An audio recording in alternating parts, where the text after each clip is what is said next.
এরকম একটা মুহূর্তের সঙ্গে থাকতে পেরে তোমার নিজের কতটা ফিলিং লাগছে? আমি খুব গর্বিত যেভাবে রিচাকে টিম, হরমান, স্মৃতি, জেমি, দীপ্তি, সকলে, শেফালি যেভাবে এই ওয়ার্ল্ড কাপটা খেলেছে, প্রতিকা রাওয়াল, এরা সকলে যেভাবে খেলেছে তার জন্য প্রচন্ড প্রচন্ড বেশি পরিমাণে আমরা সকলে গর্বিত। আমরা লাস্ট 47 বছর ধরে উইমেন্স ক্রিকেট যবে থেকে শুরু হয়েছে 1971 এর পর থেকে আমরা শুধু এই দিনটার জন্য অপেক্ষা করছিলাম, আমাদেরকে ওয়ার্ল্ড কাপ জিততে হবে, তবে উইমেন্স ক্রিকেট আরো উপর লেভেলে যাবে।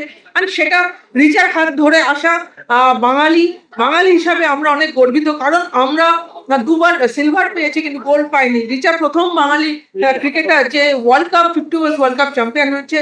রিচার হাত ধরে যে এটা এসেছে, এটাই আমার কাছে সব থেকে বড় পাওয়া আর সব থেকে বড় আনন্দের জায়গা। দিলীপ বেঙ্গসরকর যেমন ধোনিকে খুঁজে পেয়েছিলেন এবং তারপর ধোনির টিম বিশ্ব চ্যাম্পিয়ন হয়, ঠিক সেরকম ভাবে তুমিও ট্যালেন্ট হান্টে রিচাকে প্রথম খুঁজে পাও।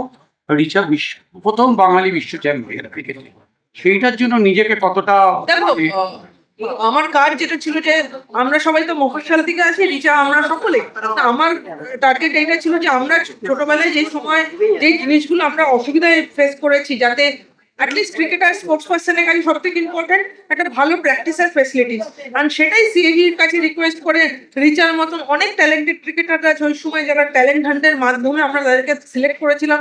সেটা স্পেশাল মোমেন্ট ছিল আমার কাছে, যেহেতু আমি একটা বড় জিনিস ক্রিকেটের জন্য কন্ট্রিবিউট করতে পারছি, কারণ সেই সময় আমি আমার পিক ফর্মে ক্রিকেট খেলছি, ইন্ডিয়া ক্রিকেট খেলছি, সেখান থেকে সময় বের করে সেই কাজটা করতে পেরেছি।